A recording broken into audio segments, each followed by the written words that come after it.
Hey, I'm Lauren Francesca. And I'm Brad Grunberg, and this is How How to to Start. start. Yay. And we have the Yay! amazing Lancelot Theobald Jr. on today. What's Yes, up, y'all? What's up? actor, producer, personal trainer, you were a football player? That's Yes. correct. Wow. How many hats do you wear? I mean, my goodness. A whole lot. I wear a whole lot of different hats. They say a master of what is it? A jack of all trades, master of none, but I've mastered a few. So Tell us about what football. How long did you play football? Well, I played football since I was 8 years old. I probably played up until I was 27. I played college, and I played 2 years of pro ball in Italy. I tried out for the New York Jets, and I also tried out for the New England Patriots. So I had a nice run. Didn't make it, but I played 2 years in Italy, which was a heck of an experience. Learned how to speak Italian and made some really great friends. Yeah, so it was. What position did you play? I was running back. Wow. Yeah. Running back, kicker, punter, jack of all trades there also. My God. And a receiver also, had really good hands. So I was a well-rounded ball player. Yes. What college did you go to? What college? I wind up going to the University of Maine. I had got into a plane crash my senior year in high school while visiting University of Maine, and all my other scholarships were denied after hearing I was in a plane crash. So I wind up going to, they honored, University of Maine was the only school that honored my scholarship after I got into the plane crash. Oh, wow. So, what? Oh my God! You were really in a plane crash. Wow. Yeah. It came and crashed and the whole nine. Yeah. You know, you have very few people that survive that situation, and I've been one of them, and I've felt blessed ever since. So it's been a heck of a journey. Yeah. Wow. I didn't know this about you. What plane? What was it? A specific airline or what? How? Well, it's not even around anymore because I think they got into like another plane or 2 plane crashes afterwards, and I guess they said, "Get the hell out of here," and took their license. But it was Pilgrim Airlines was the name of the airlines, and the had flew me up in a private airline, as opposed to all the other schools that flew me up in, you know, the jets, the 10. This they flew me at the private airlines, and it was in February, and the windshield was iced, so they turned the de-icing fluid on, and it caught on fire, and so the plane was actually on fire. The pilot, because it was a small plane, I could see into the cockpit, and the pilot was on fire. I was sleeping, woke up, saw this, and said, "I got to be dreaming," and went back to sleep. Yeah. Was everybody okay? Nah. 2 people died, and you know, out of, I think it was 10 of us. Yeah. So it was a crazy. Were you injured? Yes. I had broke my 3rd metatarsal, had knee injury, and they thought I had a fractured skull, and you know, had me in the hospital for a week, but it wound up not being that. But had to get an operation on my foot, and you know, injuries that I was able to recover, and you know, just emotionally, it was a trip. It was. And the University of Maine, God bless them, they honored their commitment. Yeah. It's funny. I'm writing a book, and I contacted the gentleman that recruited me and asked him for his testimonial, and it was quite interesting to hear his side of the story as the person waiting on the other side for me to get there, and all of a sudden the plane comes, and I'm not on the plane, because I had took a plane that was supposed to go to Boston, where I was supposed to jump on another plane to go to Maine. The plane never made it to Boston because it crashed in the Scituate Reservoir in Rhode Island. So to hear his story was quite interesting, you know. Wow. Yeah. Wow. Yeah. Oh, you are truly blessed, and God bless those people that passed. Wow. This is unbelievable. Wow. Yeah. Thank you. Thank you for sharing that story. Yeah, that's It's an amazing story. It's like God had a plan for you, and it was like, nope, you're not going to die on this plane. That's right. That's right. There you go. You're coming back. Wow. Wow. Well, let's talk. I produced a movie with you, Lancelot. I'm excited to talk about, and definitely want to hear more about the plane crash, because I know the viewers are all saying lots of things about this. So tell us a little bit about producing. How did you make the transition from football to everything? How did you get into producing? Well, first of all, let me just say you did a fabulous job, and it was a real honor and privilege to work with you. Just knowing how things go as a producer and seeing you doing your thing and getting things done, it was quite impressive. So I want to thank you, and it was. Oops. Yep. Hello?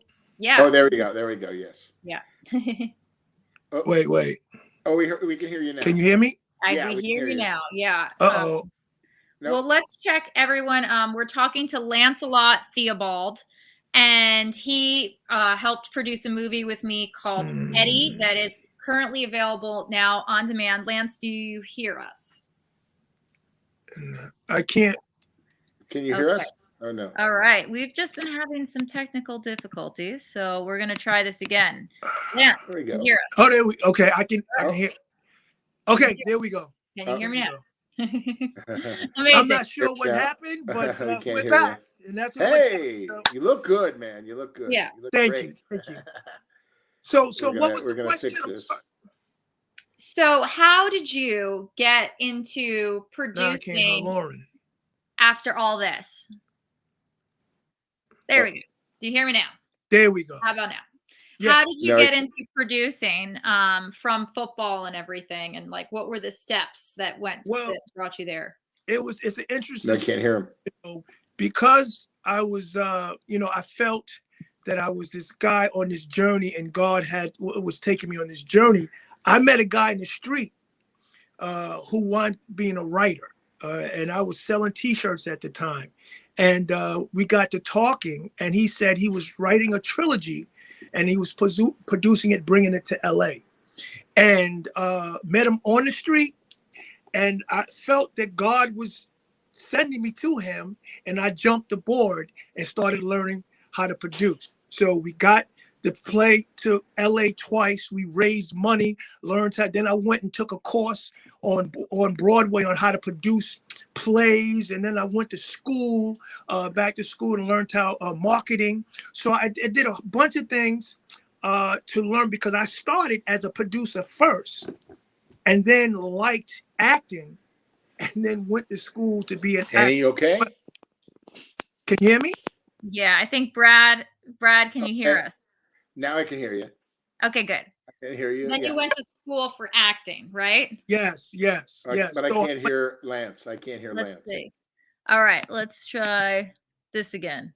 Lance. Yes. We're playing musical guests. Now I can hear Lance. All right. So yes, but I had went to school first for producing. I actually took a course on Broadway on how to produce Broadway plays, and the ins and outs and the monies behind how to produce a play. I helped produce a play that got to LA twice in a competition. In fact, there's an entertainment company out called Moselle Entertainment based out of California, and I helped start that company. Oh, wow. The producer, and then really liked the in front of the camera thing, because I had never been in the an actor or in the entertainment field, and I started taking class. I took class at Frank Severa Workshop. Then I took class at Second City Improv. I took class with Ted Barty, and then I took also class at American Drama Institute, a guy by the name of Fred Soretta, who really changed, really taught me how to act.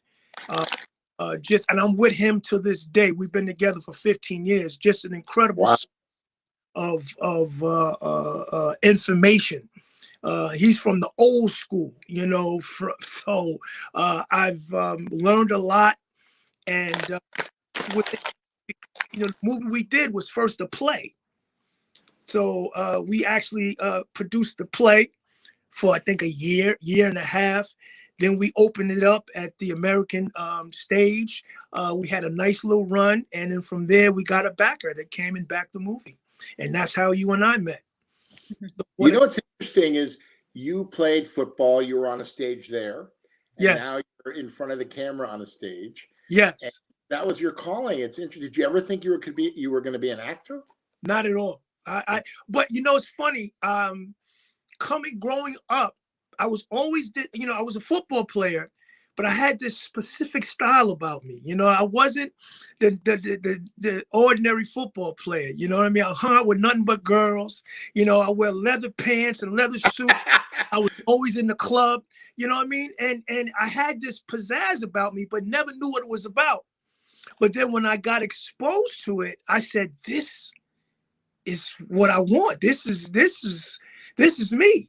And I stumbled upon it, but it was because I felt God was taking me on this journey. And this was the next step in this journey. And it was like a natural transition. But I'm going to tell you, it was very difficult because football and acting are two different disciplines.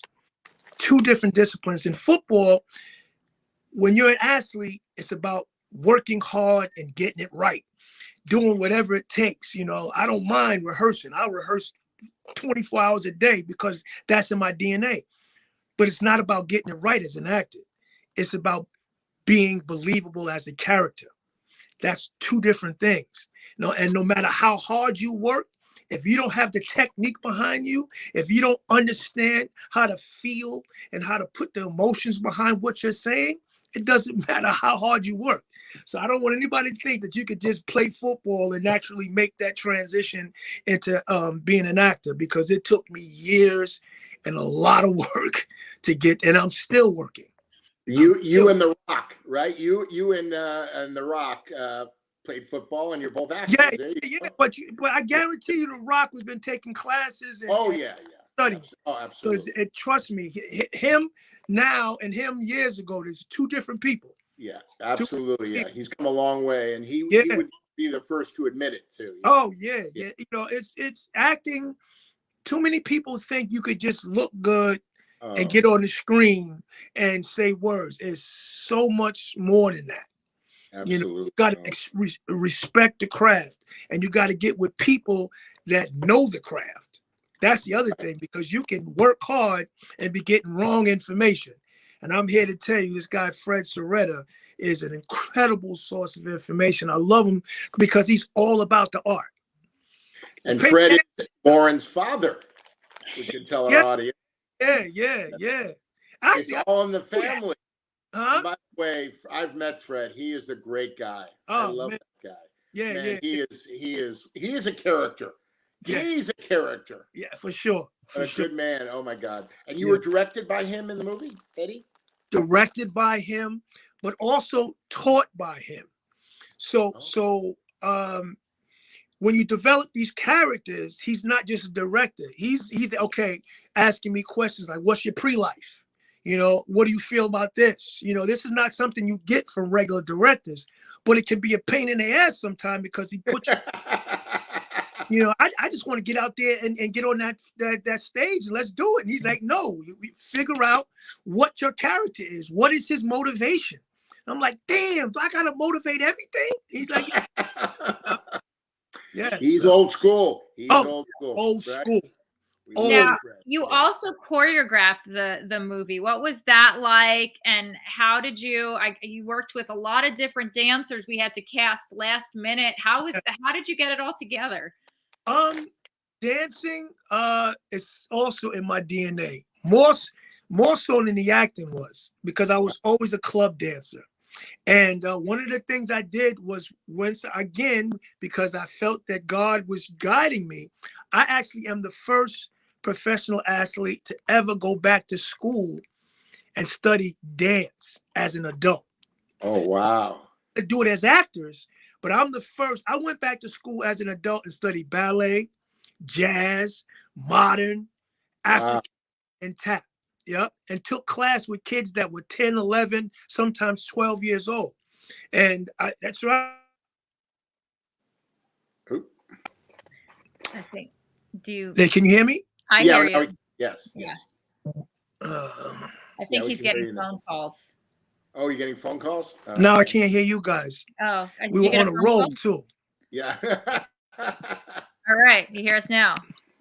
Do you hear me now? Okay. How are we doing? Okay. Yeah, can you hear us now? Can you yes. Hear us? Yes. Great. Awesome. Big question. The audience wants to know, first of all, how many people have called you Sir Lancelot? I like that. That is my name, actually. That's your name? Oh, Sir Lancelot. Oh, I love it. Because I was also an exotic dancer. So for well, wait a minute. Now we're talking. Yeah. I've done a lot of things, bro. I've done a lot of things. Yeah. Buddy, wait, we got to talk about that. First of all, do you still have those leather pants? Absolutely. I wore them the other day. Oh my God, how long were you a stripper? A male stripper? Well, I was an exotic dancer. Okay. And I was there for like 15 years. I traveled country. I've traveled overseas. I was one of the top dancers in the year. Yeah. Was there a group, or were you like Chippendales? Well, I was. I've gone up against Chippendales on TV on the Phil Donahue show, and we beat them. Oh, wow. So yeah. Wow. So yeah, I've gone up against them. But I was with a group called the A Team. It was called the International A Team, and we traveled. We've been to Austria, we've been to Italy, and so many funny stories in Italy. We got mobbed by people in Italy. We got mobbed by people in St. Thomas. Literally, the cops had to come. So it was like being Michael Jackson or the Jackson 5. I think I just got a call from Fred. He wants to get the rights to your life story. This is unbelievable, man. You want to make a movie about it, definitely. This is a guy who was in a plane crash, exotic dancer, actor, football player, and you've touched so many lives. I bet there's other jobs. And by the way, Lauren and I like to ask this question to all our guests. What was the first job you ever had in your life as a kid? Your first job. Doesn't matter. McDonald's, Burger King, whatever. My first. Oh! My first job, I worked, believe it or not, I grew up in Brooklyn, right down the street from Kings County, and I worked right next to a morgue as a 14 years old.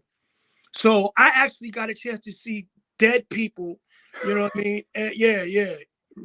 Literally right next to the morgue in the hospital. Oh, you didn't work in the morgue. No, next to the morgue in the hospital at Kings County. Okay. But I worked at a hospital. But because we were passing through the mall to get to where we were going, the guy was like, "Hey, come in and you might as well see." And I saw just at 14 years old, I saw an autopsy. I saw them split the whole body down from the middle. Open it. Yeah, crazy. But this is some of the crazy stuff that used to go on in Brooklyn. Yeah. Oh my God. So that was my first job. Yep. Wow. You have a story to tell. You're like a walking movie, man. This is incredible. Yeah. Can you tell us about Absolute Fusion Fitness? Do you hear me? Maybe okay. So tell us, what was it like working on Eddie? Tell us about that. It was, first of all, an incredible experience. It was a long. What is it about? What is the movie about? Tell us what. Well, Eddie is about you follow a guy as his dream to be an artist, an actor, and the trials and tribulations of an artist. You know, it's not an easy thing to be an actor. First of all, his conflict was his dad, who loved him, but wanted him to be like him, get a job, take care of your family, like he took care of his family. His son, the lead actor, was like, "No, I want to be an actor. This is what I love to do. This is what I'm going to do." And then he has a friend who they both are very tight, and you watch them both go through the trials and tribulations, and you see the conflicts that he goes through with the family. You see a good guy meets a girl, and you see him marry the girl, but you see in making those decisions what that does to him as an artist. Sometimes you have to be selfish as an artist. And then you watch his friend, who is all about fun and being selfish and doing whatever it takes to get to the top, he winds up getting to the top. But he comes back and gets his friend. You know, Wow, he remembers his friend. friendship. It's about friendship. That's great. Oh, But that's great. You follow the lead actor through, you know, as he's he gets gigs. He's working, and he works his entire his lifespan, but he never hits it big because of some of the choices and decisions he made. Right. But his friend comes back and gives him his big shot. So it's a great feel-good movie about friendship and about the trials and tribulations of being an actor. So everybody can relate to this movie. Sure. Yeah. That's yeah, I love the story and the relationship. You guys just won an award at a film festival. Do you want to talk about that? Tell us all about it. Let's brag. The lead Lindsey Johnson won an award called the Sitter Award. All right, which honors a lot of the independent films that's out there that people don't get a chance to see. He got Best Actor, and I think it was much deserved, because if you watch it, well, first of all, I've known Lindsey and I've watched him grow into this role, and to see him and to see what he did on stage, to me, was breathtaking. Again, knowing where he came from and being able to hit those levels emotionally, when it counted, breathtaking. I mean, he was fun, he was sad, he was upset. His father died, and although he had this conflict with his father, it was still that underlying love. And we all have that. And you saw it play out on the screen, and it was beautiful. It was beautiful. So I suggest people go out and see it, just because everybody can relate to the fact of wanting to do something so bad that you're willing to give up your family.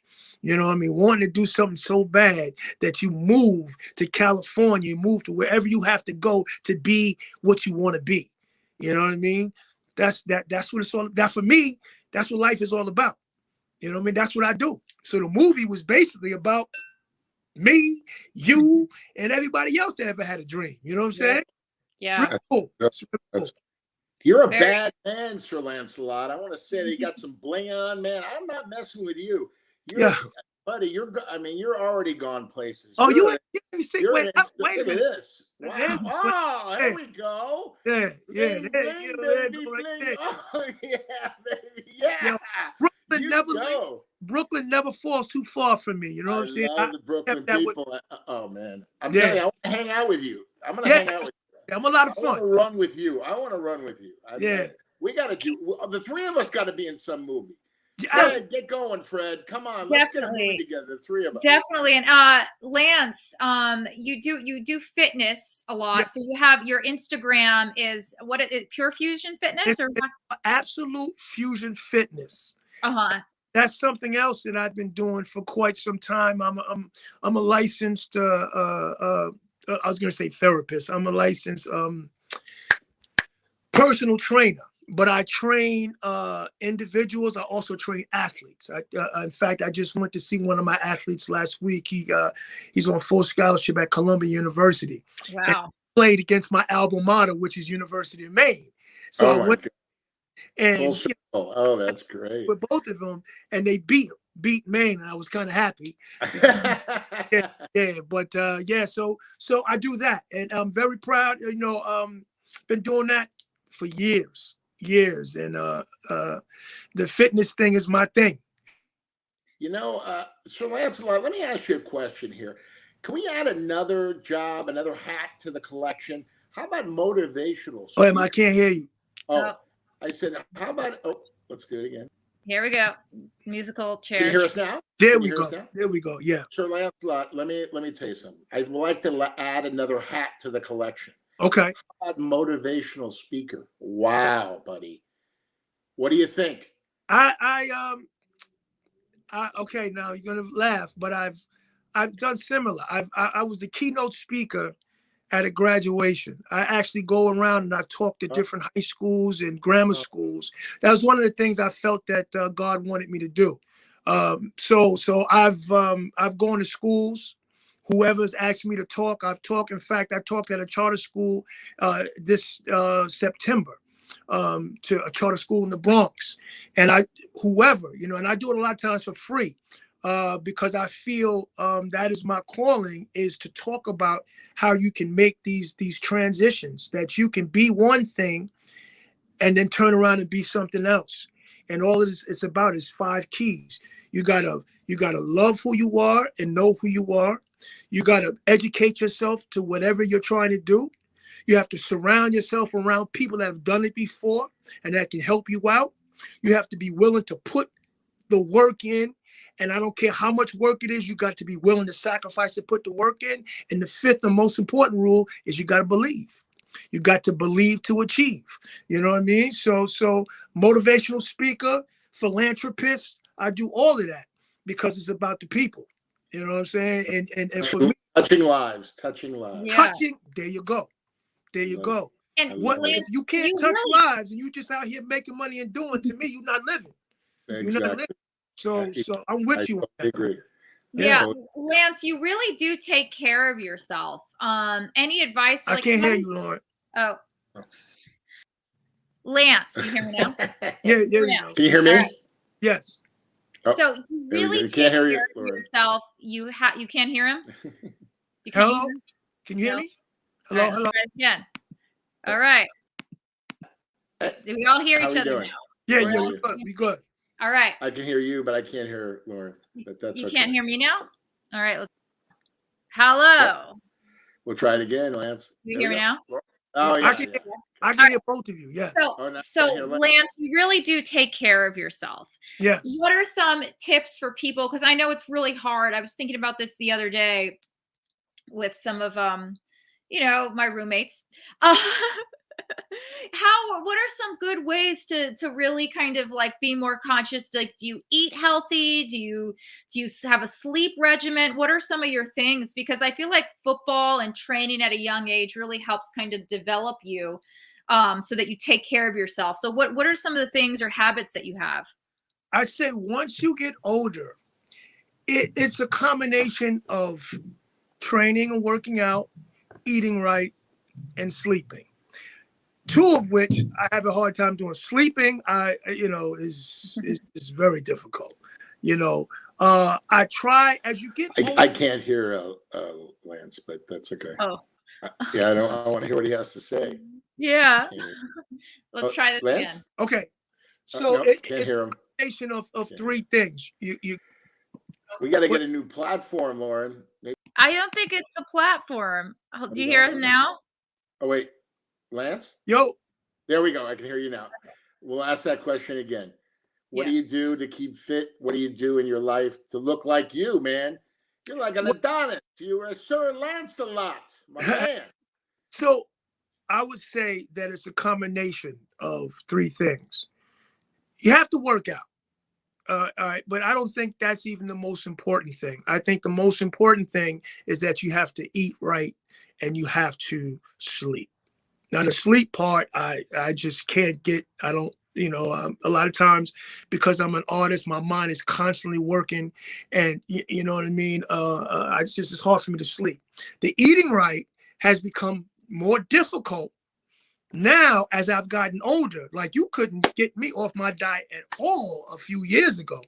But as you get older and I'm not exotic dancing anymore, it's taken a lot of discipline to eat right. And then when I get off my diet, then I have to train that much harder. You cannot allow yourself to let yourself go.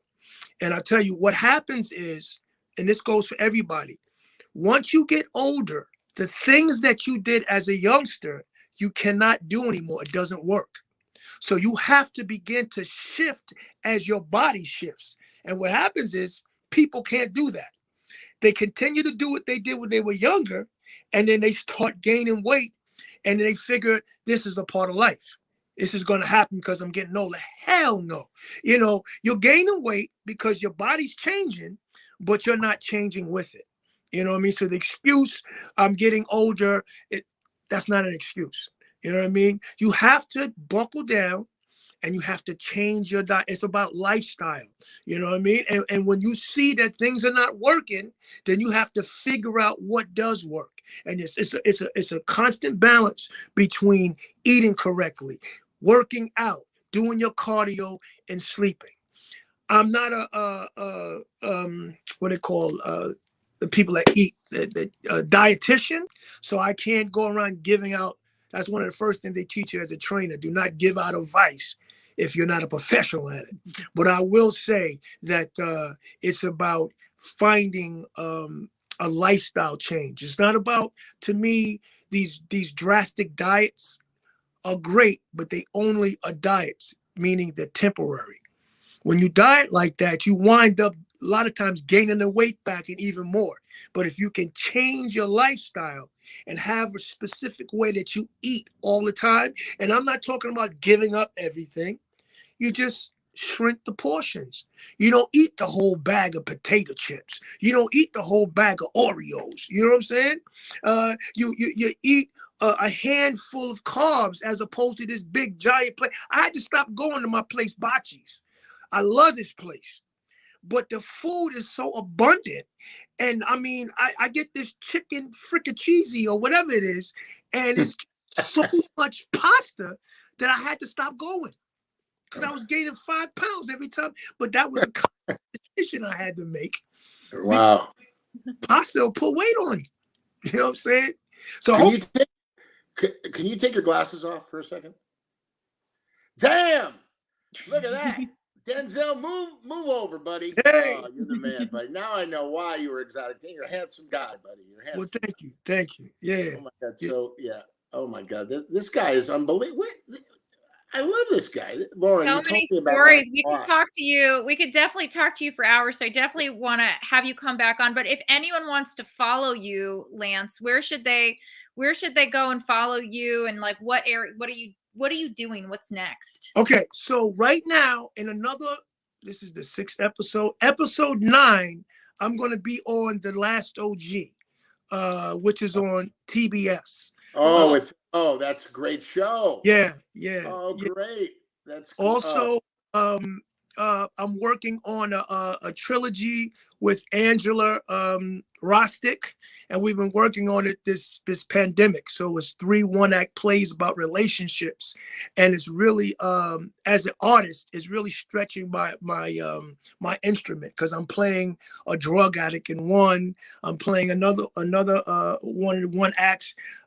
Met a girl that I can't perform, which is not something I'm used to, but I'm playing that. I know somebody else like that too. You know, so it's things as an actor that I'm really stretching myself and stretching my instrument, you know what I mean, which is exciting. And then also I'm writing a book. So I want you guys to look out. Maybe I'll come back on and talk about that. Absolutely. Come on. Yeah, of course. We lost you. Doggone. The book. Do you hear him now? Oh, we can hear you. We can hear you. I can't hear you now. Oh, you can't hear us? Can you hear us now? You know what it is? I can't hear you.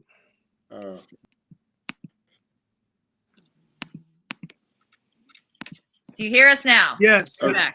Can you hear us now? Yes. Yeah. Okay.